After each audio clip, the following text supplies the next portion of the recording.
Welcome to Days of Roar, our Detroit Tigers podcast, brought to you by the Detroit Free Press. My name is Mark Gorash. I am here with newly married, newly minted, newly husbanded Evan Petzold, beat writer for the Detroit Free Press. How you doing, Ev? Mr. Savannah Petzold. Married life is good life. So far, so good. I'm enjoying it. We definitely enjoyed our time off. Thank you for holding things down on the pod while I was gone. I listened to the episode. You guys had some nice things to say about both of us, and we really appreciated it. We appreciate all your support through all this. I mean, man, you have been great for me navigating times and schedules and making this happen. I mean, Days of Roar After Dark will continue on into the off season, I'm sure. But just being flexible with my time, understanding that I had a lot going on, especially in the weeks leading up to the wedding, and then finally got to the day, and it was awesome. It was great. I mean, it was everything that we could have hoped for. It was great to have our family and friends there. Obviously, the church that we got married in was beautiful. It's a church that Savannah grew up in. The venue for our reception, that all turned out great. And we just had an awesome night together with, our closest family, our closest friends. Smaller wedding, so it was a pretty intimate setting, but at the same time, we did have our people there, and that was really special to both of us. So thanks again for holding it down, but now I'm back and you're stuck with me. Yeah, well, I'm fine being stuck with you, and I want to once again thank Scott Bentley. He just did a tremendous job coming on co-hosting. Yeah, thank you. He does do it multiple times a week. He is a pro. He knows what's up, and it was a lot of fun doing stuff with him. I'm sure we'll have him back on as a guest maybe one day. And I'm so happy that you had a great time. And you do know that I am so nice to you because I like Savannah. You do know that, though. So I know you do. I like her too. I do. It's good. You should like her. Okay. Right. Yeah, you are in for just a lot of learning in the next 40 years, and you'll find out. So let's talk some baseball. It was interesting coming back, right? Because you kind of get thrown back into the fire. That's the hardest thing about being gone for as long as I was. So I finished up on September 3rd, and there was that last game against the White Sox. And then I missed the series against the Yankees, and then missed the series against the White Sox back at home. And so kind of get thrown back into it. And I thought they played pretty decent baseball against the Reds, but at the same time, they, kind of shot themselves in the foot at times where they really needed to come out with a win. I mean, they lost both the first two games by 1 run, and they went out and they pounded them on Thursday. They won 8-2. And that's a series where you look back and you say, yeah, the Tigers probably should have taken all three. They had a chance to win all three. They didn't. I think that's kind of where they're at as a team right now. But at the same time, they played good enough to win. They just didn't kind of get that big moment. They didn't get that big hit when they needed to. There was some mixed execution, and that really killed them in that series. And then they turned around and figured it out against the Angels, the Angels without Ohtani and Trout, I mean, they're nothing at this point. It's an absolute dumpster fire. And, they won all three games there, honestly, as they should at this point. I mean, when you don't have Ohtani and Trout in that lineup, and, things are as dysfunctional as they are, just with the fact that it was a team that, trade deadline was around, and they were making moves even after that when, guys were being placed on waivers, they were making pickups, and then everything just kind of falls to shambles. I mean, that was a team that the Tigers, should have gone in there and beat them, and they did a really good job of doing that. So they met my expectations in that series. Maybe not so much against the Reds, but they were in all those games. They had a chance to win them all. Yeah, well, I think, they play how they play. They lack, let's say, more than 50% of the time real defensive execution. And when Baez isn't in the game, it really gets kind of questionable. When he's in the game, it's so noticeable how much better defensively they are. And all those small things in close games would help you win close games. They should have beat the Reds all 3 days. I don't think there's much doubt about that. Just didn't execute well enough to do it. It's the story of their season. So I don't want to get into the minutia of these games anymore because some of these teams they're playing are just so horrible that I would be beside myself if they did not beat them. I feel very bad for Perry Minasian. He's doing everything humanly possible to hold that team together. I think Artie Moreno should have his franchise revoked. And, every time I feel so bad about Chris Ilitch being our owner, I think to myself, wow, we could have John Fisher or or Artie Moreno as our owner, and then we would understand what it is to have terrible ownership. So we're 3-2 on the week. We're 10-5 in September. We're 38-36 on the road. All good things. All AJ Hinch kind of things. 10-5 in September. Good thing. I guess we're not tanking anymore. What's really been surprising, we're going to get into it, is damn, some of the pitching's been really good. I mean, Tarek Skubal, for those of you who are too young to have ever had any idea what it looked like, but it looked a lot like Sandy Koufax the other night. It was quite amazing. It was just toying with them. It was like a giant lion playing with small children. It was amazing stuff from Skubal, especially the first 4 innings. Just, they had no chance almost. So I don't know how much of that. Did you see much of that or not? No, yeah. I mean, we talked about it earlier in the year too, just about when he was coming back and some of the inconsistencies with not letting some of those innings snowball. And he's really gotten past that and he's taken it in stride. You go back and you look at his last 4 starts. I mean, it's a 1.80 ERA, 5 walks, 34 strikeouts in 25 innings. That's electric factory right there. This is a guy that I think he's gotten over that hump of, because again, all these are hurdles when you come back from, a major surgery, and you just kind of have to beat them both mentally and physically. Like, it's more than just, go out there and build your pitch count and, take this deep into the game. Like, it's like, okay, how do I navigate certain situations that I haven't been in, a year plus? And so for him to come back, clear those hurdles, now you got a guy who's up there. He's throwing 90 plus pitches every time he goes out there. He's absolutely shoving. So yeah, I love everything that I'm seeing from him. I think the way that he's using his pitches, the way that he's able to adapt and adjust, kind of that bat to at bat if needed or outing to outing. Like, it's, if the slider isn't always there, that's okay. Like, I got the changeup that I can use. I can throw that left on left. I can throw that to the righties as well. I can, there are different things that he can do to mix and match and maneuver. And that's what makes him so special, because all of his pitches are plus pitches. And that's just what makes him so good. So the ceiling is incredibly high. It has been, kind of all the time. Like, it's always been pretty high.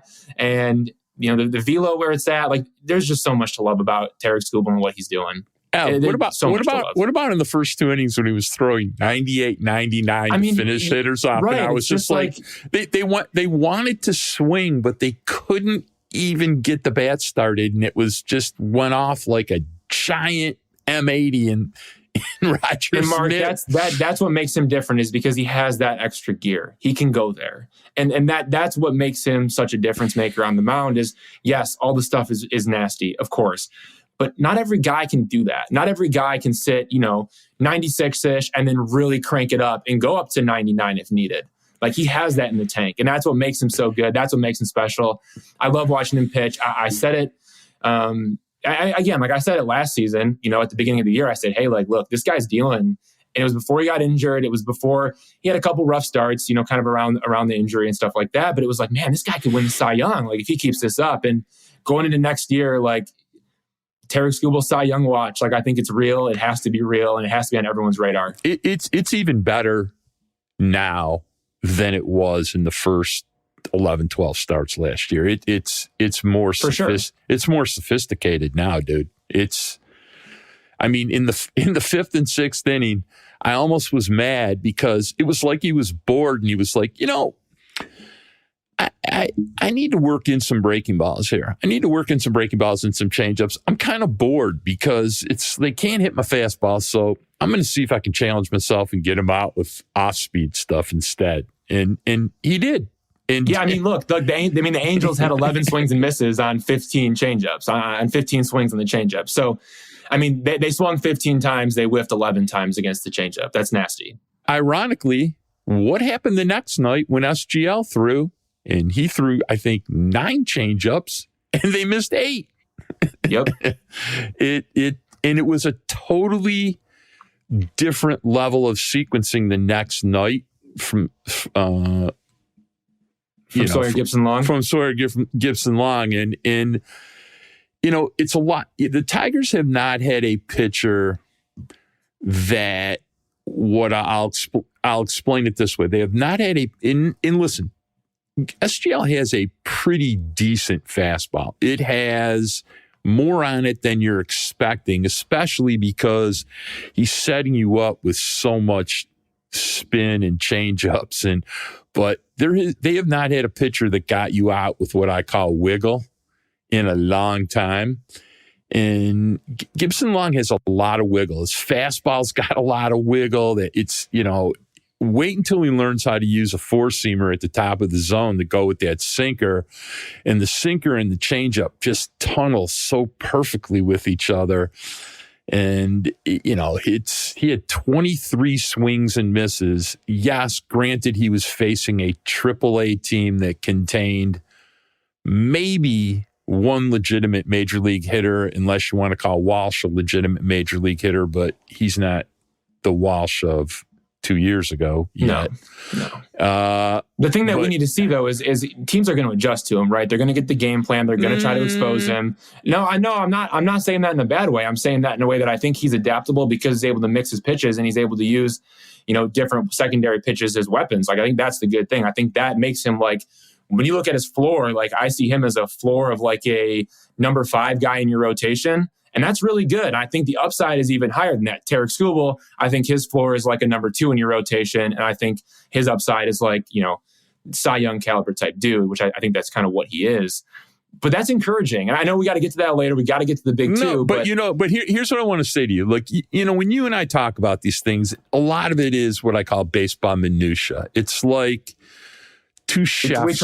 It's like two chefs discussing cooking. All right. It could be super boring to some people, but to other people, that's why they watch cooking shows. They love it.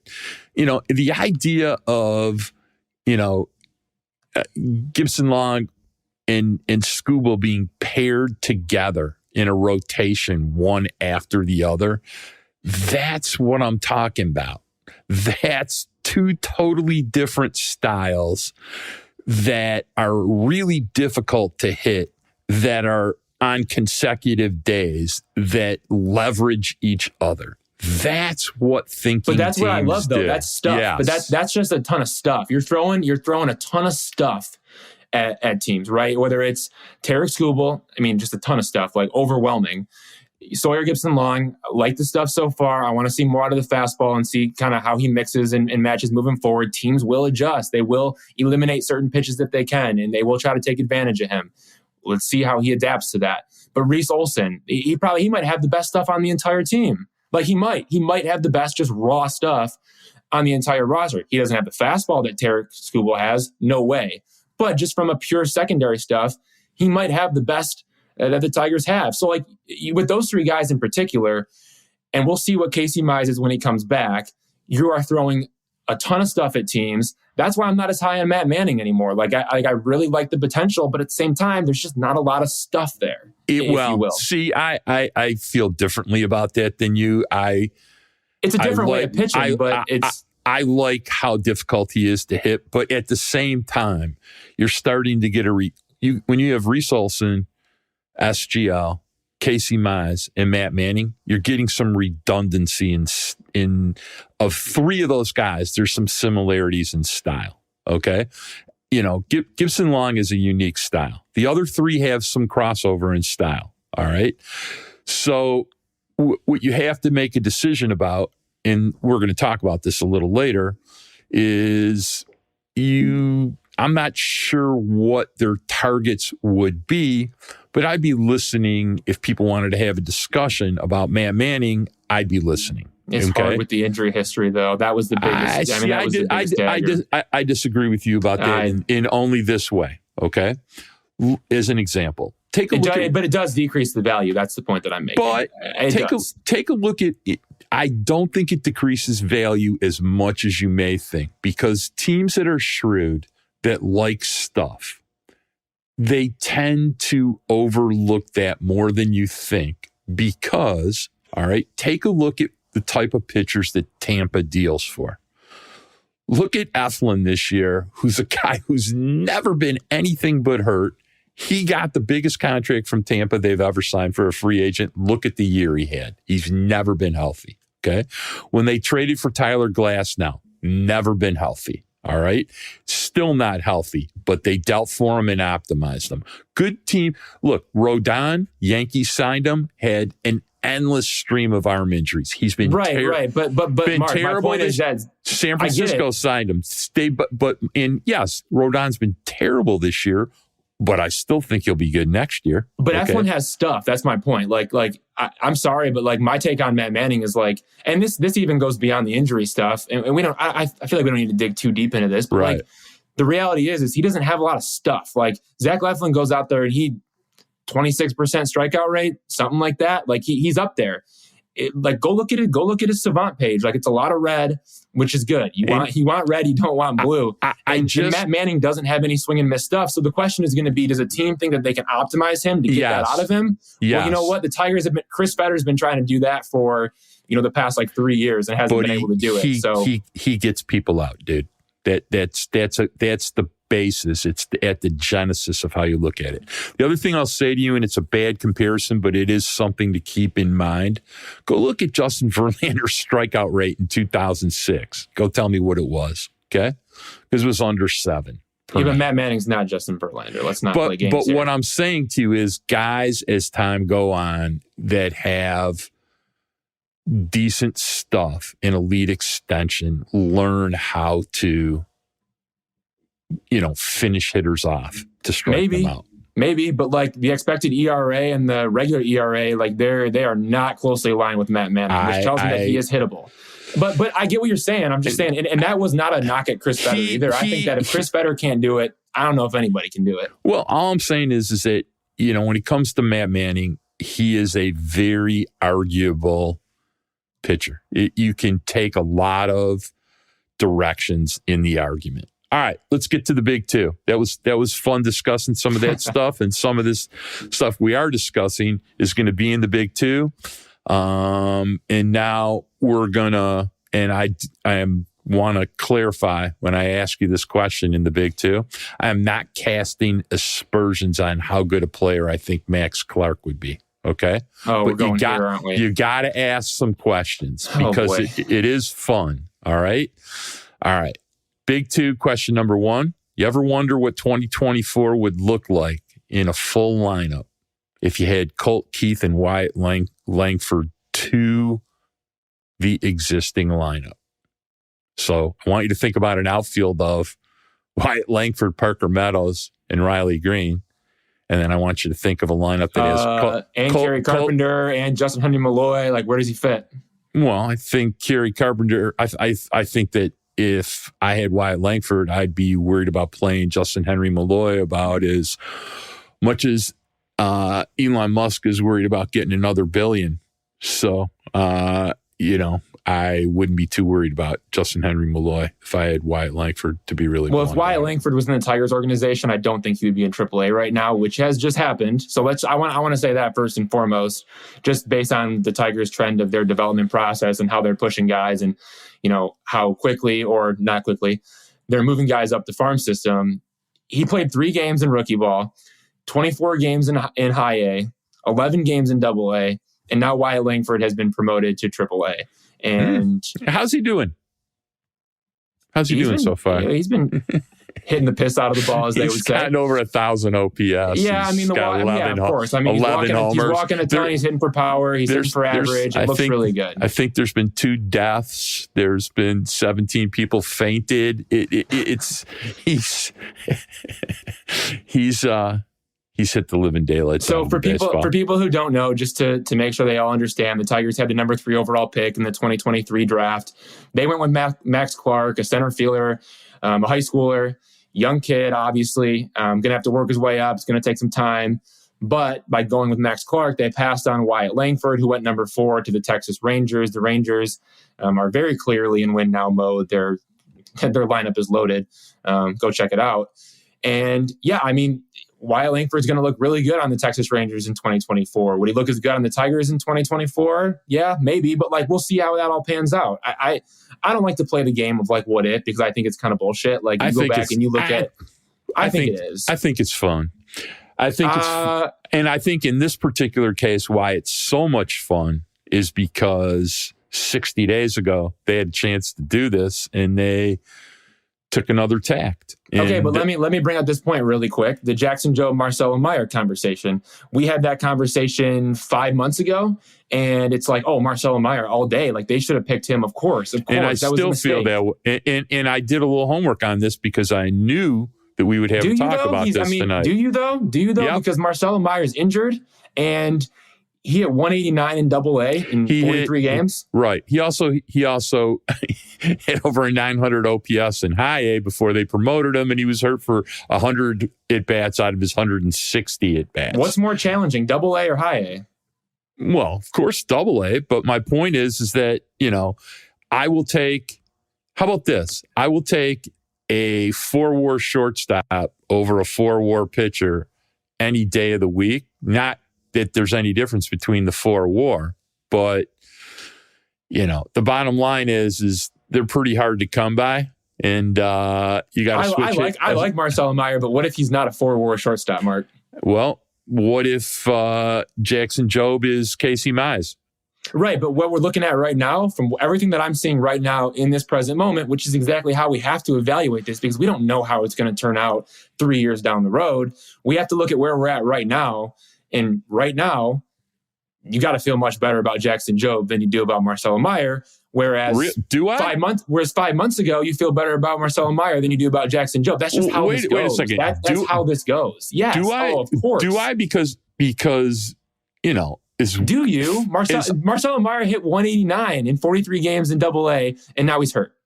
Okay. Well, Jackson Jobe's thrown 1 game in AA. And Jackson Jobe has done nothing but shove. He's thrown 1 game in AA. He threw 54 innings in the combination of rookie ball, low A and high A, and he had an ERA of 3. Marcelo Meyer had a 900 OPS in high A. He's a switch hitting shortstop. He had double-digit home runs. So what are we really comparing here? So I guess that's the point. Then why are we even doing this? Well, but I didn't bring up Marcelo Meyer. You did. No, I'm just saying from the point of comparing prospect to prospect and trying to say, hey, who's going to be better or who is better right now? Like, from my pick, from what I see Jackson Jobe not walking anybody, racking up a ton of strikeouts. The swing and miss stuff is real. I do think that there is some hitability there that he's going to have to navigate. It all comes down to the fastball. I think they did a really good job of having him add the cutter, which has been huge for him. He worked on the changeup a lot. Coming back off the back injury. I know. It's good. It's really good. It's really good. But the cutter's been great to get opposing hitters off the fastball, because the fastball can be hittable at times, despite its velocity. So, I mean, sure, you can nitpick any of these guys. I just think that what I'm seeing right now from Jackson Jobe is he's not walking at anybody. He's striking out a ton, and he looked really good in his first AA start. We'll see where that goes. Nobody knows. We won't know till next year. But I feel better about him than a guy who had 43 games in AA, was no good, and then got injured. But he was no good because he was injured. He was injured. That was the reason why he struggled to hit in AA. He's not going to struggle to hit. I guess we'll see when he. I guess we'll see when he comes back. I'm not saying that he's going to either. I'm not saying he's going to struggle to hit in AA for the rest of his life. I mean, you go look at a guy like, I don't know, Parker Meadows, just throwing a name out there, somebody who took a long time and finally started to hit. Like, at some point, sure, he'll make the adjustment, he'll start hitting, but I don't think you can chalk up a 189 batting average and again, it's a 609 OPS in 43 games. You can't chalk that all up to an injury. You just can't. Yes, you can. If it's a shoulder injury and you can't swing the bat well, it's like asking, if a pitcher can't throw well because he's got arm issues and he lost 2 miles in command off his fastball, then, you understand why guys don't throw well. So I think then they never should have promoted him because he was hurt. Huh? He got hurt in AA. He hurt his shoulder. That's what happened. Yeah, after he played 43 games and was no good. Not accurate. That's not how it went down. But look, we don't have to continually debate Marcelo Meyer for 10 minutes on our podcast. According to who? According to who regarding what? According to who it didn't go down like that? According to the way it's been explained, what occurred when he played in AA. I don't know, man. I've seen a right wrist issue, a back issue in 2022, and then this year he was fine, and then struggled when he moved up a level, and then had the injury. So He haven't seen where it had said the that. injury and then he struggled and then they DL'd him. That's how it went down. So, all right. My point is it's fun to think about those things, and hopefully one day they'll promote Colt Keith. That'll be nice. I hear the last two things they're really upset about is they do not like the way he does his home run trot, and they're extremely upset that he does not pack his suitcase for road trips neat enough, and he needs to keep working on it. And he hopefully will be ready by spring training next year to be considered to be on the big club. So that's the rumor. Why they've held him back. I do want to give you some credit with Marcelo Mayer, right? I'm looking it up right now, and it does say that he tried to play through it, but I don't think he tried to play through all 43 games is what I'm saying. But again, to my point, the initial question though was Colt Keith and Wyatt Langford in the 2024 lineup. Like it's. Do I wonder about it? No, because it's not going to happen. No, of course it's not going to happen. It's fun to talk about. I mean, I guess. Listen, dude, all I'm saying to you is how fun would it have been if they would have had gonads to have started a year with Torkelson, Greene, Carpenter, Keith, and Langford all in the opening day lineup, knowing you had a chance that Jace Young could come up, within the first 90 days of the season. And you got Jakey Rogers catching. It's kind of fun then. And then if we can rehab Javi Baez, which we talked about last week quite a bit, I'm not asking Javi Baez to be old Javi Baez. I'm asking Javi Baez to be 240 and hit 20 homers. I mean, he could hit 240, 20 homers and play the shortstop he is now. I mean, don't hold your breath. No, but I'm saying you got a pretty damn interesting team, so and they're not going to be far away from that either. Anyway, so, my point is it takes balls to be good.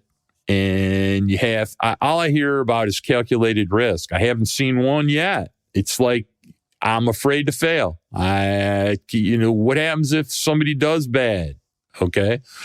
But, look, you don't think Parker Meadows, for all the struggles he's had in his last 45 at-bats, is going to be better for it once he learns what it takes to put a good swing on the baseball? That's the part of me that doesn't understand, like, where's Colt Keith and where's Justin Henry Malloy right now? That's the part of me that doesn't understand that. I mean, I try to understand. I try to get it. I try to see both sides of it. But like that is always kind of in the back of my head. Where it's so like, weird. Parker Meadows is going through it. He needs to get back on fastballs. I had a good talk with him about it. Like he knows exactly what he needs to do. He's getting beat by high velocity fastballs, and he needs to be able to get on those pitches to succeed at this level. But you know what? He knows. He knows. He knows that's what he's struggling with, and he better come to spring training ready to hit some high velo. Right. He's not beating the ball to the spot. It's a lot of what happened to Torque last year. But here's what I'll say to you about Meadows: if you watch the at bats, the at bats are really good. Oh, they're amazing because they're really good. Walks. That's the thing. He's still walking a ton. That's huge. I at this point in time am not worried at all about Parker Meadows. I actually am weirdly encouraged by it.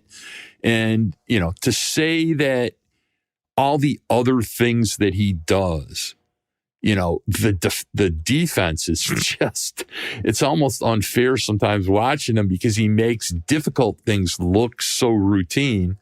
His base running is, borderline outstanding. It brings certain elements to the game, subtle parts that are important. And if he hit at, I really think that he will hit 15 homers and steal 20 bases next year. And maybe that's some of the concern from the Tigers standpoint, because you just, and this is just, again, this is my speculation about what the Tigers might be thinking, because I have heard, it's the base running and it's the defense for Keith and Malloy. You just named off several things that Parker Meadows does very well aside from hitting. Hear me out. Just hear me out. That he does aside from hitting. Things that still bring value to this team when he's not hitting. If Colt Keith is not hitting, if Malloy is not hitting, are those guys right now ready to still put up outstanding at bats and contribute in other facets of the game. And that's where I think maybe the Tigers are coming from, saying, no, maybe not yet. Maybe their offensive struggles will then translate over to their defense or their base running, or they'll start to make mental mistakes, or they'll get way too aggressive at the plate and their at-bats will go to crap because, they're hunting pitches to try to hit because they just want to, snap out of that 0 for 28. Parker Meadows was in like a 0 for 27, 0 for 28 slump and was still putting up amazing at-bats, drawing walks, and making great plays defensively. You're right, and contributing to the good aspects of the game. Now, I'm going to answer your question with an honest answer, and here's what I have to say about it. Would you prefer that aspect of their indoctrination to the major leagues and their learning curve and their struggles occur when the games were essentially meaningless to the standings? Or would you prefer that they occurred when they had meaning to the standings? For sure. No, that's what I said initially. Is that's still that voice in the back of my head that says, well, wouldn't you rather than just figure that out now as opposed to, next year when you're, I would assume, I hope, you really want to win something? So yeah, we got to take a break, but yeah. All right, we got to take a break. We'll be back in a minute.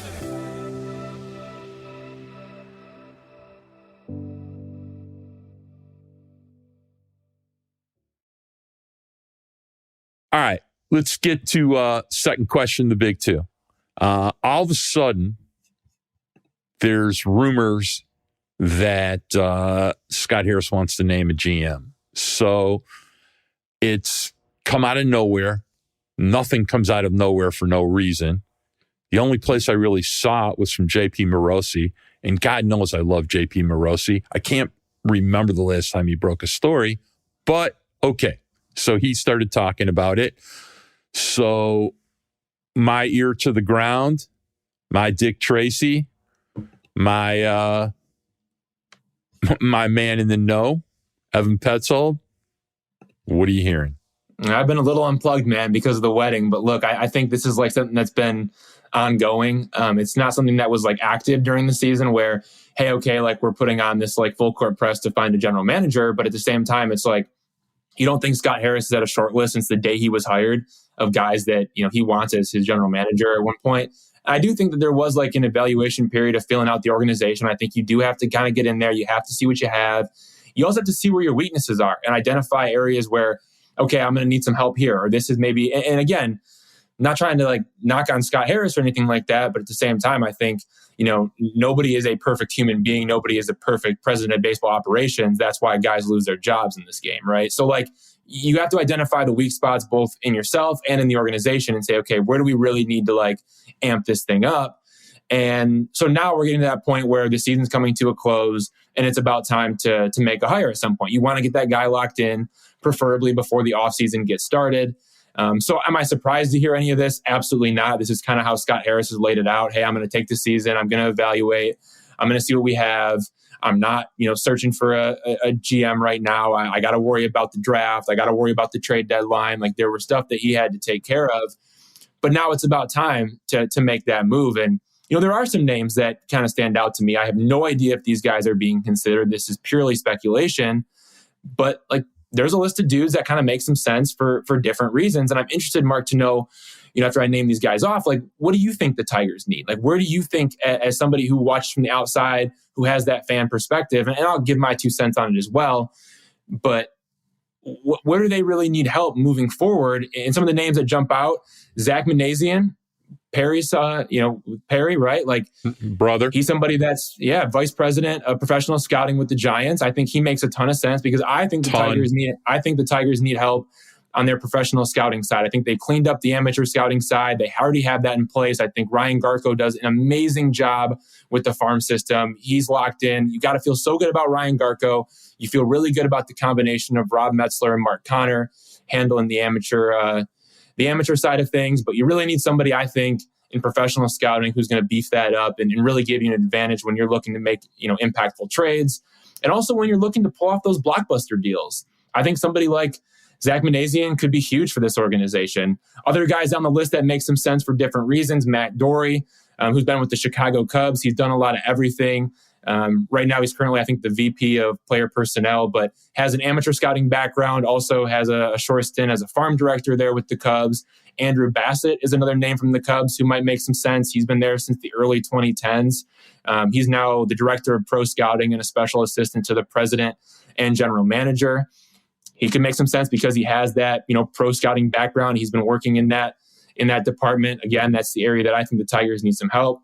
James Harris III, I think he's a name that could make some sense. Cleveland Guardians assistant GM. He's been a farm director. So I don't know if the Tigers really need that type of background in the GM chair because they have a great farm director and a guy running the show in Ryan Garco. So maybe James Harris doesn't exactly fit, but I do think that that'd be an interesting name to watch.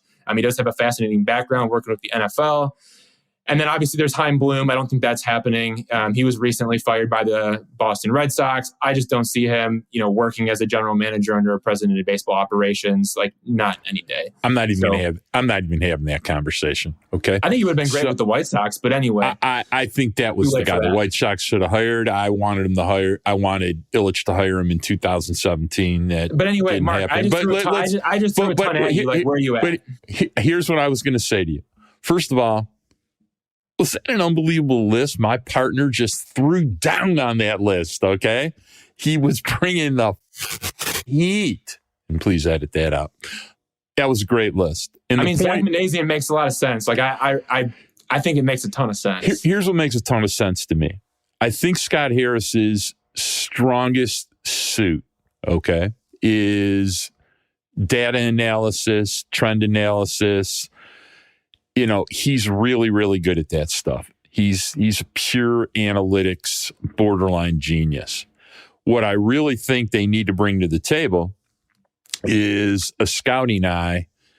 And that's why, the idea of Zach Manassian was an outstanding choice. It's exactly the kind of person that I think would make a good partner for Scott. Even if it was somebody even more experienced than that with the same type of credentials. The other thing wouldn't shock me that they would give some consideration to is if they hired somebody with, if they would consider promoting Garco and hiring somebody in player development to replace Garco or promoting from within. That would be another thought. I don't think it's at top of mind, but it wouldn't shock me if it is something they would consider. Garco's done a ridiculously good job here. And I think you can just look at how pitchers got developed this year as an example of what's going on in the Detroit farm system from Lorenzen going backwards. Olsen, SGL, it's there's a pretty long list. Kiter Montero, look at how much they've polished Job. Skubal is much more polished than he used to be. So at the top of the pile, down in the pile, at the bottom of the pile, they're touching everybody and improving everyone. So they have something going on there. I'm not sure they want to disrupt it, but Ryan Garco's done a hell of a job since he's got here. And he's also got some scouting chops. So real quick, too, I want to leave it at this with Manassian, too. I don't want to, kind of hammer that home like it's going to happen or anything, because like I said, that's just me speculating and me kind of using some common sense to think about who makes a lot of sense. But there are some like Midwestern ties with him and people in his family. And there's probably some intrigue to come to Detroit and be in this area and be in the Midwest again. So I have no idea what his relationship with Scott Harris was like. I don't know, how he feels about, the current state of the San Francisco Giants and what that looks like moving forward. Like, again, kind of underwhelming with what's going on with the Giants. So, maybe it's a good time for him to bounce and make a move. Like, to me, again, like all those kind of things align and you say, hey, man, that makes a lot of sense and got the pro scouting background. So we'll see what happens. I have no idea who's really on a list or who's getting calls at this point. I got to do some more digging on that. But and again, Scott Harris is going to keep it super close to the vest. He's not going to want anybody to know who he's calling or what's actually going on. So we might not even have an idea until something comes out. But it's fun for Evan and Mark to talk about. For sure. So, all right. So teams on the West Coast, Riley Greene's now been hurt for, almost 20 days. over 2 weeks. we have our own spin on this, but I think before we start getting into that, and when it comes to injury stuff, especially as much as we love Riley, I hate to speculate it. But they're leaving us no choice. Well, we'll do a little bit, but it just aggravates them, and I like to keep Riley on our good side. But the bottom line is that I feel very confident, if it hasn't already happened, it may happen tomorrow, that I'm sure Riley's got an appointment with Dr. Neil Elitrash, the Dodgers doctor, to look at his elbow. And I would expect by Tuesday we'll get some clarity as to what's going on here. I mean, it seems unusual that you would have a UCL problem from a dive like that, but it's not impossible either. And if that's the case, I think they're deciding between a full UCL surgery or what they call bridge surgery, which is a modified version of UCL where they stabilize it and use methodology to wrap it. It heals, probably 6 months quicker. It's his right arm. He doesn't really need it to throw. So, you and I have talked a little bit about that. I'm curious if you're getting any feedback from, it's kind of unusual to wait this long, right? No, it is unusual. And that's the thing, is that it's still listed as elbow inflammation. And the inflammation has subsided, but there has not been an update as to what the actual injury is, whether it's ligament, whether it's bone, like whatever it is, like that just hasn't been said yet. And at some point, like I think you can't just keep chalking it up to elbow inflammation when there's no longer elbow inflammation. Right. So that's why he's able to get those scans, because the inflammation has gone down. But Mark, that's what's kind of frustrating to me, is it's like people are, saying, hey, do your job. Like, what's going on? And it's like, well, when you go up to Riley Greene and you say, hey, what doctors have you been visiting? And he says, you talked to AJ Hinch about that. And then you go to AJ Hinch and you say, AJ Hinch, what doctors have Riley Greene been visiting? And he said, oh, you got to talk to Riley Greene about that. And that's where it kind of gets a little bit frustrating. So Riley wasn't with the Tigers one day because he went to see an out-of-state doctor. Now, obviously, he's traveling with the team. They're going to be on the West Coast. You can kind of connect the dots, and I don't like to speculate on this stuff too much, but the two, elbow guys that, Tigers players go to see, they go see Dr. Keith Meister with the Texas Rangers, and they go see Dr. Neil Elitrash with the Los Angeles Dodgers. And so you put the pieces together, and he was, visiting an out-of-state doctor, and then now he's going to LA. He's had 3 opinions, one from the Tigers, one from the out-of-state doctor who, I would assume is Meister, but we don't know that for sure.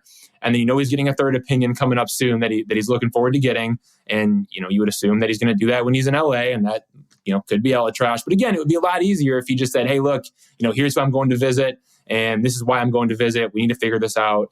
Don't really have all the answers yet. I need to take my time. But again, not all that has been said. It's been basically like, hey, look, I want to get as many opinions as possible.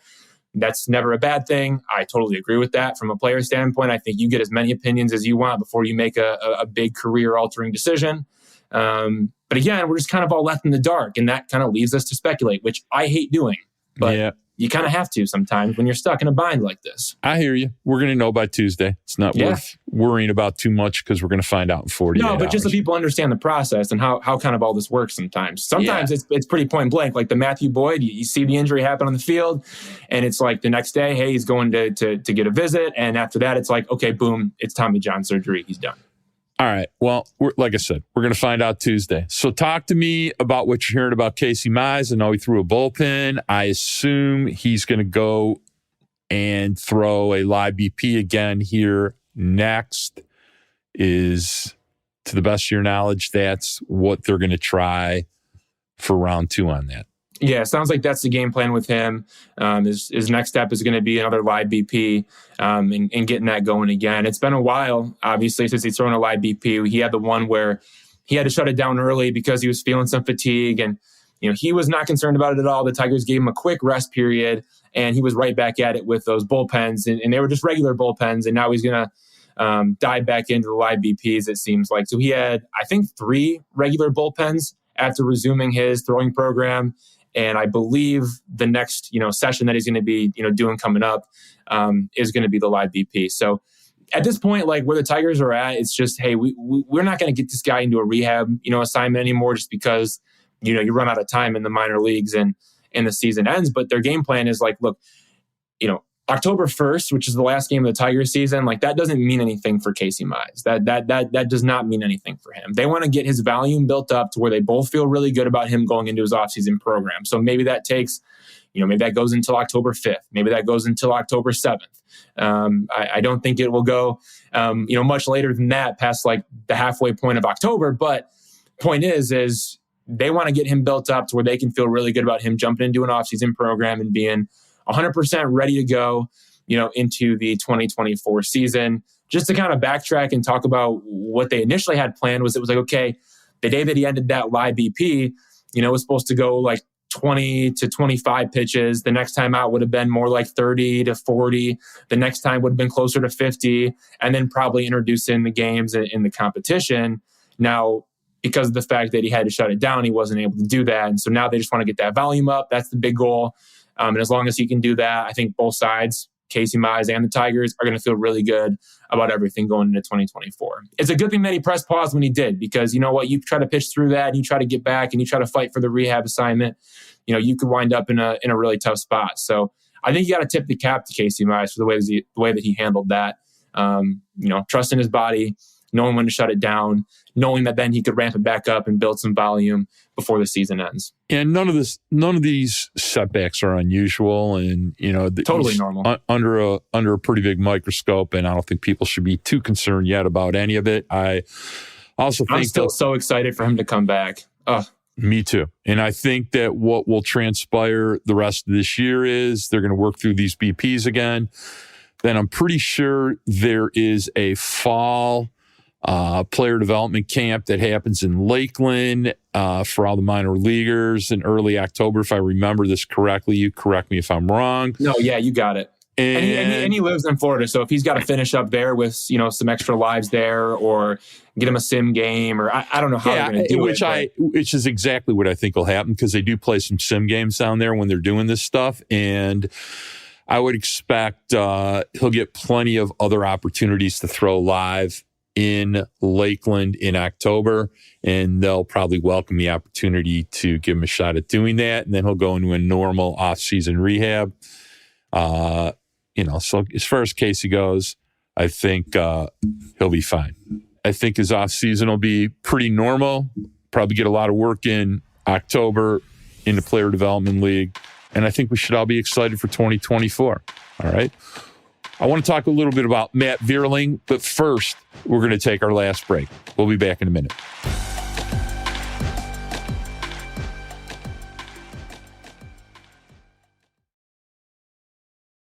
So, hot topic between you and I is almost all year has been Matt Vierling. I think my feelings about Matt are pretty well known at this point. He hit an absolute bomb the other day for his 9th homer, bases loaded, put a game out of reach, showed all the power we've been waiting to see all year. And after the game, you had quite a long hitting discussion with him about trying to find his pull side power, and might you share with us a little bit about some of the things he shared with you? I think it's been a hot topic between us, Mark, since the night of January 7th, which is the day of the trade, because that's been on your radar from the very beginning. You put that on my radar.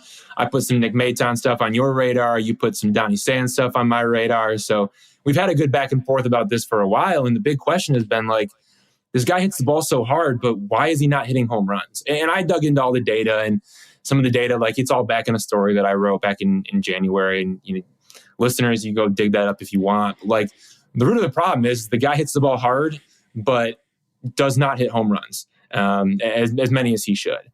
And there's interesting data pulls that you can look at from that. I mean, I went back to 2022 just to kind of take an example of like where this guy is at and where he could be. In 2022, Matt Vierling had a 91.2 mile per hour average exit velocity. That ranked 28th among 219 players with at least 250 balls in play. That average exit velocity, 91.2, was tied with Ronald Acuna Jr. and Albert Pujols. But among those top 28 players, because I mentioned Matt Vierling was ranked 28th among 219, his 6 home runs were the fewest among the top 28 players. And that's a problem, because when you hit the ball that hard, you should expect to hit more home runs. a lot of that, as we believe, comes from, where his hands are at in his swing and the fact that they wrap kind of behind his body before coming around. He is an artist at hitting the ball the opposite way for singles. That's like his bread and butter. He loves that about his game. I love that about his game. I think that's like a huge part of what he's able to bring to the Tigers because, when you're battling deep in a count and you just need to get the ball in play and hit the ball for a single, or you need to draw a walk, like the plate discipline is there. He doesn't strike out a ton. The walk rate's solid. I like where it's at. It's not it's not 10% walk rate, but it's up there, and I like it. The singles are there, but again, absolutely no power. And that's what makes him an everyday player in the big leagues, is if he's able to add power to his resume. And so he hits this grand slam, and I'm like, all right, what's up with that? I mean, you just hit a 448-foot grand slam, and you absolutely beat the fastball to the front of the plate, and you crushed it. Like, we've never seen you do that before, or at least very rarely. And he had talked about, and I'm going to try to make some sense of it, but it's this get ready early approach that he's talking about. And so part of that is picking the spots and knowing, hey, here's when I need to battle deep into counts. Here's where I can get ready early and try to take a shot. I think that's part of it. But the other part of it too is the mechanics of it, right? It's loading up those hands, having them ready to go, and having that quick twitch out towards the ball to be able to get to those, fastballs that are 94, 95, 96 miles an hour. And then when you can hit them, you're going to make damage on them because you hit the ball hard, as opposed to that long wrap where the swing is a little bit longer and it takes more time to get there, and you're going to be late, or you're hitting the ball the opposite way for a single. So there's a little bit of both. It's a blend of like approach and also mechanics. AJ Hinch talked about the chess match between the pitcher and stuff like that. But I truly think, and I know you believe the same way, it comes down to, can you do it or can you not? And I think Matt Vierling is trying to do it, and he's been trying to do it for his entire big league career. It's a big test for, the Tigers hitting department, and it's been largely unsuccessful so far. You bring in 3 new hitting coaches. You're Scott Harris, you go out and you get Matt Vierling, Nick Maton, Donnie Sands. You want to optimize them as best as possible. You think, hey, the Phillies, like, they're not going to give those guys everyday ABs because, their lineup's pretty loaded. And we can get these guys, trade, Gregory Soto and Cody Clemens for them, and we can optimize them. We can make them better. We can make them into everyday players. That hasn't happened so far.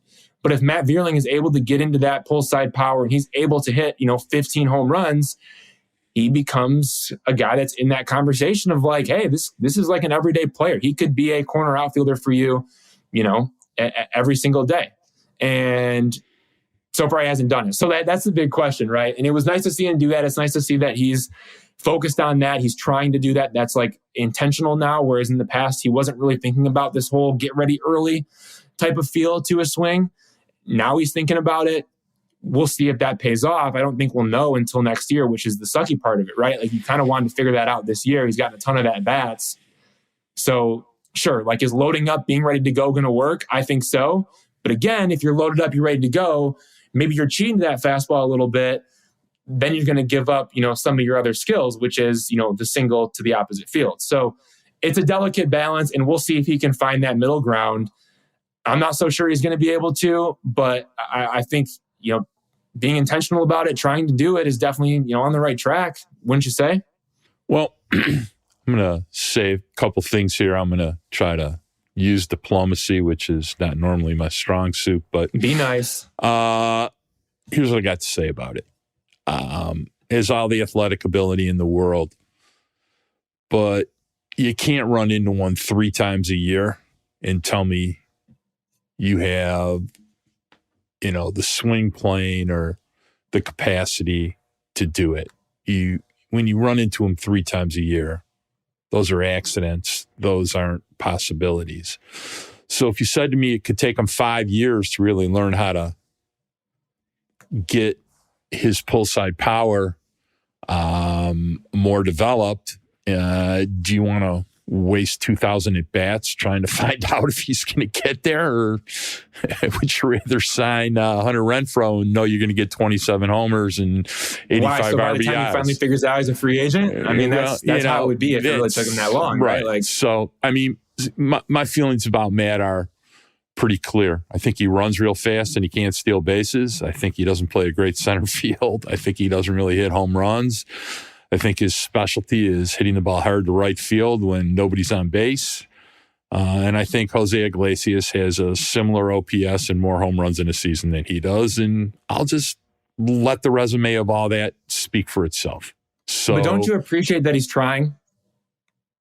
Yeah, I do. I hope he's trying. It's his job. He should be trying. Yeah, but as opposed to settling for, hey, you know what? I can just be this singles guy who's going to hit you 260, and I'll draw you some walks at times, and then I'll also keep my strikeout rate low. Like, he could be totally content with being that type of player, but I think he knows that there's more in the tank, and the Tigers do too. But the big question is going to be, will that ever show? Yeah, and I'm leaning towards no, but I'm encouraged by the fact that it's a priority for him. What I will say to you is that everybody's trying, and Nick Maytime was trying to hit spin. I mean, it's the nature of the game, dude. It's based in failure. It's based on revision. It's based on expanding your skill set and tweaks and hitting tweaks and making adjustments. I just want to say is right, but Mark, I'm saying at some point a player. Hang on, but at some point, what I'm saying though is I'm not saying that certain guys aren't trying, but at some point, as a player, you have to look at yourself in the mirror and say, "This is who I am. Like, this is all I'm ever going to be." And I don't think he's there yet. But no, I don't think he's. At some point, a guy gets there. And by the way, shouldn't be there yet. But what I'm saying about this is look, let's take it in a situation like this, okay? Last year, Spencer Torkelson was really struggling to hit for power and hit fastballs, okay?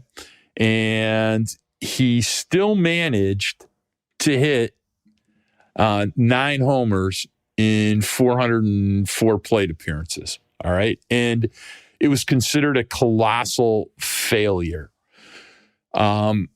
But we knew, because he had a long history in college of being a dynamic power hitter, that somewhere in there, he might find some power. And what he went home and did is he made subtle swing revisions, got more athletic. We've gone over this in detail. And, Matt Vierling has never hit for power, if that's the point that you're making. And my point is that it was really difficult for somebody that had hit for power to make swing revisions that allowed him to unlock his power at this level. Now we have Matt Vierling, who's never hit for power, who we're hoping can hit not for power, but for more power. So if Matt hit 15 homers, I think we would probably find that to be pretty damn useful. But I'm not saying he can't. I'm just saying that I've been down this road and I find it a low odds likelihood that this is what the outcome is. That's my nicest way of saying it. Okay. So, and I think the proof's in the pudding. We'll see, what happens next year. We won't be fooled by spring training, and we'll hope that he can improve his pull side power and his ability to beat a fastball to the spot. It's going to take some swing revisions, and I wish him the best of luck. All right, let's talk about something more fun than this. We're getting to the season where the Arizona Fall League is going to happen. The league's not quite as good as it used to be. It's almost a hitter's paradise now. Very few pitchers really go there. Well, you just wait. But I'm excited to discuss who you think is going to go. I know who I think is going to go, but I want to hear who you think is going to go. Yeah, so I got some guys that I got a pretty strong inclination that they're going to be going. It's going to be, I believe, Jackson Jobe, Dylan Smith, Hao-Yu Lee, Chase Young, I think could be there. That's definitely a possibility. Justice Bigbie is another name. I'll be interested to see if Wilmer Flores ends up going or not. I know he's kind of had that up and down year. He had the injury. Yeah, right. I think it might be better just to give him a full offseason. But again, he does need to eat some more innings. Like, he just came off the IL. He's pitching. He just came off the IL and pitched for Erie. So, like, I think if you're really going to bring him back off the IL to have him pitch in the Erie postseason, maybe it's beneficial to give him a few more starts in the Fall League. Got a better idea. Puerto Rico. Yeah, no, I mean, no, and then I was going to bring that up too, because, and I'm not sure if that's Wilmer Flores or not, but I do think Jackson Jobe is in, Dylan Smith is in, those two make a ton of sense. And I know the Tigers wanted them to get more experience and more innings under their belt. Howie Lee had the injury, but I think he's so advanced for his age. That was the player the Tigers got back from the Phillies in the Mike Lorenzen deal. He's pretty advanced for his age. He's pretty young for his level, too. I think that's going to be a really good test for him. Jace Young needs it because this guy's going to be playing for the Detroit Tigers next season in September. And, who knows what could happen, but hopefully into October. And he's going to have to be able to know how to play that full season and really grind it out. I think that's going to be a good thing for him. It was a great thing for Parker Meadows, who went through the entire minor leagues last year, played the full fall league season. And I can tell you that he's probably more refreshed now than he would have been if he hadn't had the fall league opportunity. He was gassed. He was gassed by the end of the fall league. But it was a good thing for him because I think he's fresher now than he would have been if he hadn't played in the fall league. Justice Bigby makes a lot of sense because you just got to keep testing that guy. You got to see what he has because he's a fun player who's had a good season. You mentioned winter ball and you mentioned Puerto Rico for Wilmer Flores. I don't know if I don't know where Wilmer Flores actually ends up going or what he ends up doing. Maybe that's the answer for him. He is from Venezuela, so maybe Venezuelan Winter League. I don't know if they want to do that. I think honestly the Dominican Winter League would probably be best for him because it's the most challenging league, and they got the best hitters over there, guys who are either been established in the big leagues or are fresh off being established in the big leagues. There are some names. Wouldn't surprise me if they sent Madison there too. That's maybe, probably maybe as a reliever, get a few innings in. But who I think really needs winter ball, and you're going to agree with me on this. He needed it last year too. Roberto Campos. I think it's time we see Roberto Campos play some winter ball. You should do some homework on that this week to find out if he will be healthy enough and what their plan for the winter is. He is on the IL. That's right. Yeah, he is on the IL. I don't know what he's for, but we can make a few phone calls. We got a few people to call to get an answer about that. But either way, the fall league's going to be fun for the Tigers. They're sending some real dudes, which is always a blast. Like a lot of times they send some pretty good position players, but then on the pitching side, and all teams do this. It's not really much to boast about when it comes to the pitchers. But I think you send Jackson Jobe to the fall league, it's going to be a lot of fun. I think, right at the top of the list, it's going to be Joe Bigby, young, and it's as good a three-headed monster as anybody will send to the fall league. So, all right, it's been a heck of a week. We're going to have more wedding discussion because we're going to have Savannah Petzold on here to talk about the wedding at some point in time if I have to. We got to clear that with the bosses. I know. If I have to offer her an NIL deal to come on here and talk, I'm gonna find out. But I want to congratulate you again. You're a married boy. We can get to baseball, and we only got 2 more weeks left in the season. We're gonna play the Dodgers here. A series coming up starting tomorrow, and we'll find out a few things about Riley Greene this week. So I want to remind everybody to rate, comment, and subscribe. We love to see all those things, and so do our bosses. You can say as mean as stuff about me as you like, because I just don't pay any attention. So feel free to say nice things about Evan, terrible things about me. Oh, he reads the comments. I'd like to thank our executive producer, sports editor Kurt Crawford, our other executive producer, Anjanette Delgado, our producer, Robert Chan, who we gave plenty of work to this week. I'm sure he's going to have a good time cleaning this up. As usual, I'd like to thank my grandson, Braden Michael Gorash, who I saw hit off a tee at 2 years old today, and there was a bat flip. So, yes, he is a Gorash. I'd like to say to everybody, I hope you have a great week. Let's see if the Tigers can keep it rolling. And I'd like to tell you and wish you peace.